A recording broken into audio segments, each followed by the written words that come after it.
哎，大家伙儿早喽！1月4号星期天，今天是工作日，对吧？这边应该还在假期中，但是我今天得上班了。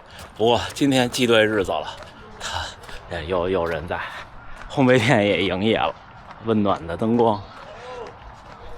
今天和中西选手，之前神奈川大学的香根选手，1米28分多的选手带我们一起跑长距离。他们是要跑35，可能我应该要不知道，看跑到20多再说。占领了一个柱子放水，这还是昨天那瓶我没喝。赶上了，但是昨天那个30个1分钟快慢跑完挺累的。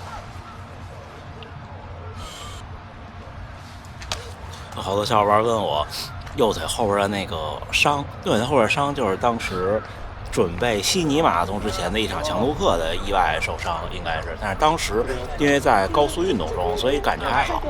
然后一直到现在，隐隐约约会有一点点感觉，因为毕竟他应该是伤到了，可能是伤到了梨状肌，就是对错骨神经有压迫，所以它不影响运动表现，但是会有点难受。就是强度之后啊，疲劳之后啊，就会有一点点，但是没太大关系。今天的计划写的是4分到3分50。就慢慢的加，可能最多会加到3分50，这样去跑这个长距离。所以今天带了2个能量胶，我其实带了1个电解质，但是我估计这天气用不到。中西选手出现了，看，おはようございます。他们已经。那今天是16好像是16。16，可以。快到！把外衣脱了，还是北京马拉松阿迪达斯。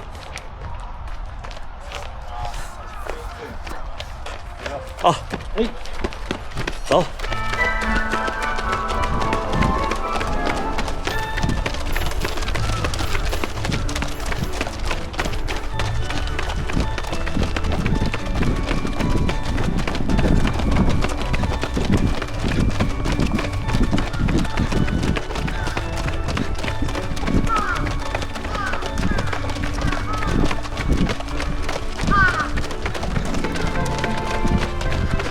什么跑着跑着就天亮了。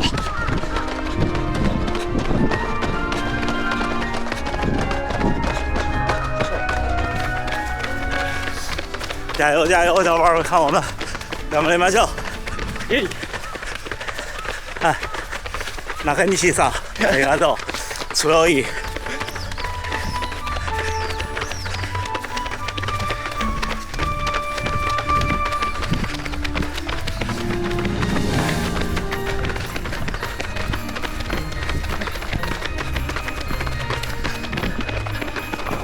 快到！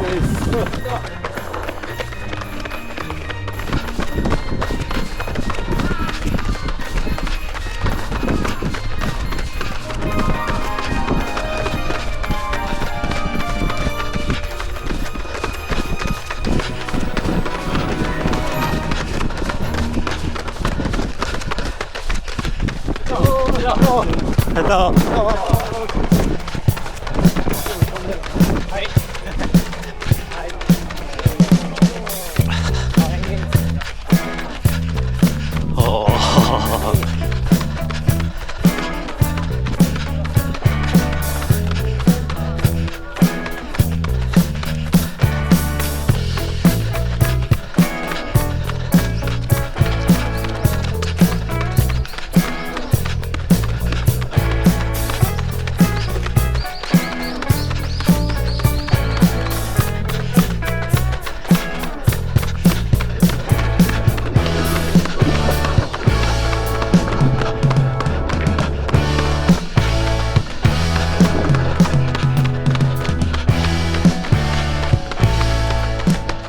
小伙伴们看，不到1公里，中西选手又追上来了，去了个卫生间，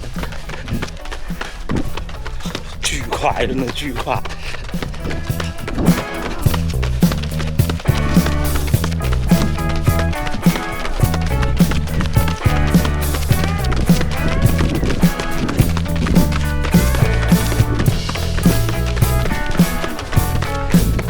但是现在就剩我们3个人了。第29公里，3分48，我今天就跑30，昨天那个30个1分钟快慢还是强度挺大的，可见现在肌肉特别累。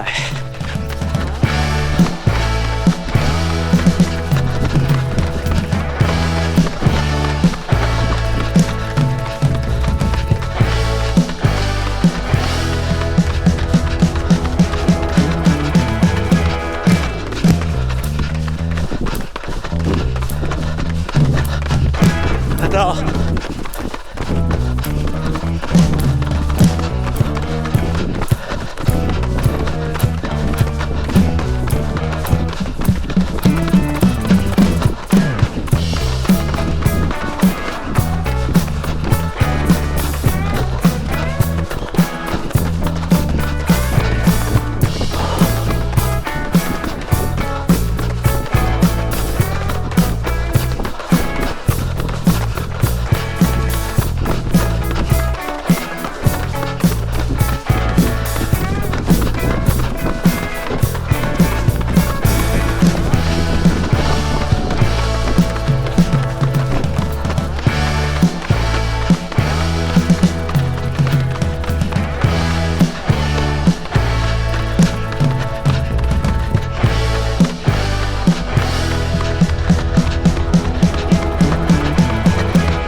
到。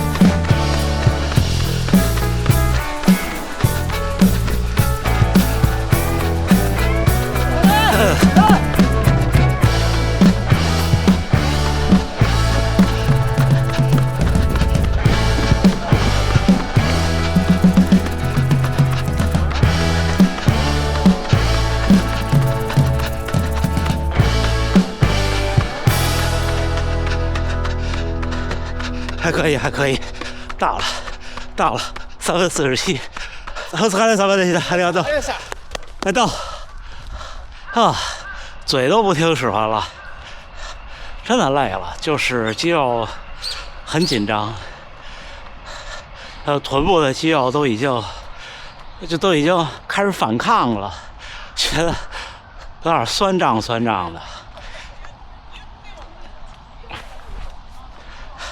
还可以，他们跑35，我跑30，时不时来一个匀速的30，但是说实话啊，就是这种，今天对我来说，主要是刺激信心和，其实主要就是刺激信心。对训练来说，如果总这样练是会有长久的帮助，但是消耗确实是比较大。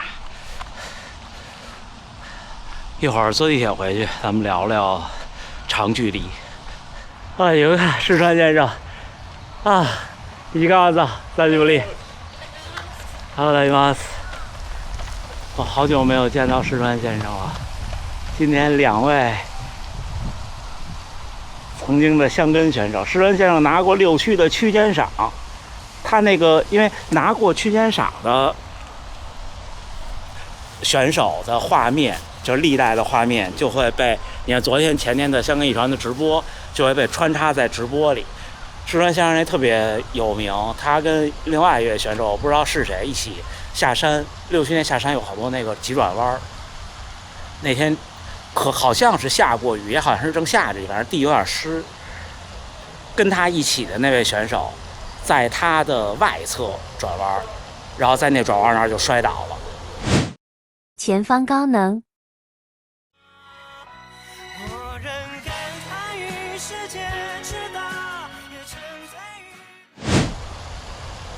要给石川先生吓一跳，那真的好危险！你想，你们看，你想那个当时那种下坡，估计他们可能是2分40左右，因为那坡特急，下坡转弯。那个年代14年前，那时候好像还没有碳板鞋呢，对，没有碳板鞋呢，那时候都是薄底鞋，也没有现在这么多高科技材料。我已经看见2位刀锋战士了，加油加油！刚才前面还有一位，太酷了，太棒了，太棒了！先看看成绩，去坐地铁，赶紧得回家。今天时间长，30公里，1小时57，平均配速3分55，可以啊。运动表现出色，109%，训练负荷较大，333，按高时来说，有氧效果4.2，大幅提高，无氧效果2.4，维持。我们先录一个运动感受。今天是很累，今天算是很累。昨天的30个1分钟快慢之后，肌肉压力非常大。今天特别感谢田宫先生、中西选手，还有那么多位小伙伴。一开始，田先生上来跑了15公里，今天有工作就离开，一起努力的感觉特别好。你们看，又有一位。今天可能是他们的聚会，但是真的不容易，太不容易了，太不容易了。最快1公里3分46，平均配速3分55，平均心率162，最大心率172，平均功率260，累计爬升了108米。我们这30公里就是6次那个上那个坡，6次上那个坡，累计上升了108米。你们看我们这个折线都只能这么看了，特别陡，那坡好陡的。平均步频205，步幅1.24米，垂直步幅比 5.1， 垂直振幅 6.3， 触地时间164毫秒，可以啊。消耗1599千卡，可以。今天穿的是这双鞋，阿迪的Pro 4。这双鞋已经好旧了，我还有一双北马配色的，就穿了一次北马。水没怎么喝，就15公里的时候喝了一次。今天2根胶，吃了2根胶，都是一直剩下来的，随便抽2根就吃了。中西选手没吃没喝，但是4分对他来说就是有氧配速。在长距离训练是对身体怎么说损伤比较大的一种训练。很多小伙伴说，我每周一个长距离。其实我个人的观点啊，每周一个长距离的压力比较大。就是什么小伙伴适合这样呢？差不多你从3个半小时到3小时前进的小伙伴，可以每周一个长距离，压力大点也没事儿。因为对这个阶段的小伙伴，周中的那个强度课，其实不需要那么的去冲最后的那5%的强度，就是顺下来就可以。3个半小时到3个小时这段时间的小伙伴们，重在上一个持续的量，让自己能4分16跑下42公里。至于4分16这个配速不快，就是在这个去长期段奋斗的小伙伴，你说你让你跑一个4分16的5公里、10公里，甚至20公里，可能大多数都没有问题。很多破3不成功的小伙伴，最后30几的，其实都是最后掉。那这一类型的小伙伴，中距离的阈值，长距离的不要太慢，是很有用的。就跑今天这种就很有用。你今天我们这个配速差不多就是全马248、249的样子，差不多。可能都不止了，3分55啊，245的样子，对吧？245、246的样子了，跑一个30公里，就这种你跑完以后信心会大增，但是坏处是损伤比较大。明天的训练基本就报废了，明天就是轻松跑，甚至轻松跑可能你凑不到一个很高的跑量，这是坏处。好处就是你真的对信心和能力有巨大提升。那再想前进的小伙伴，或者跑量非常大的小伙伴，比方说你已经跑500公里1个月了，我那时候跑500公里1个月的时候就深有体会，就是我在长距离就不能这样跑了，就是得有一些取舍，就是舍掉总负荷。就总负荷肯定没有像今天这样，高驰给我写的是333，咱们就拿这个数来说啊。总负荷可能如果像我那样跑呢，差不多就是可能250左右，我估计啊，也许是200左右。我怎么跑呢？你在我频道里搜长距离就能看到，就是我会更多的去做渐加速的长距离。我那个渐加速会从比较慢开始，差不多前25公里都很慢。我从5分开始，一直到最后，也就是4分20、4分15到25公里。那这时候我的前25公里就比这个25公里要轻松，就对我来说要轻松1/3。然后最后那个5公里我会非常强，那5公里我大概会跑到可能跑到3分40甚至以内，就持续一个5公里就突然加速。这样的话呢，就是你的整体的负荷没有那么大，但是到最后你顶上去了，你也体会到了差不多全马20来公里之后那感觉。然后这5公里完之后，再有5公里的冷身，我一般是35公里，有时候是40公里。就这2种都好，但是还是这2天我跟大家分享的话题，不同的训练方式、不同的特征的小伙伴和不同的成绩阶段会有不一样的选择，或者你可以都试一试，看看哪一种适合你。但今天这个就适合时不时这样挑战一次，你不能每周都像今天这样跑。但是我那种呢，其实你就算你每周跑，问题不会太大，但是会比较耗时间。所以总结一下，就是你现在如果还在为了最后掉速去，就怎么说，你掉那个速不是一个很快的速，就是4分16这个配速，对绝大多数成年男性不算是很快的。这个维持不了还掉速的话，就练我今天这种，或者是12公里到16公里的阈值区间这种，多去跑这种，你慢慢你就不掉了。然后那你一直在冲击250失败，或者冲击245失败，或者冲击240失败，那就得去跑那种又有绝对速度又有距离的训练，就会更有帮助。因为你的问题可能已经不是，就那时候我破不了240，已经不是说最后掉那一点点，对，不是掉那一点点，是会掉，不掉是能破。但是我当时的体感就是，不是因为我掉，是因为我能力不够，就是不是后边坚持不了了，是前面那20-30公里维持3分45就有点勉强，所以我才提高我的绝对速度，跟昨天说的话题也基本上连着的，行吧？看森之宫，大家来大阪玩，坐地铁来大阪城，要么就是这个中央线或者是鹤见绿地线的森之宫，要么就是 JR 那个线那边的大阪城，2个角落都有站。然后今天特别有意思，我没敢认，在大阪城跑步看一位矮的女士跑特快，就是台北马拉松，我在36公里碰到的一位，他最后比我快。导员先生说是他的朋友，他一起跑 Parkrun 的朋友。回家。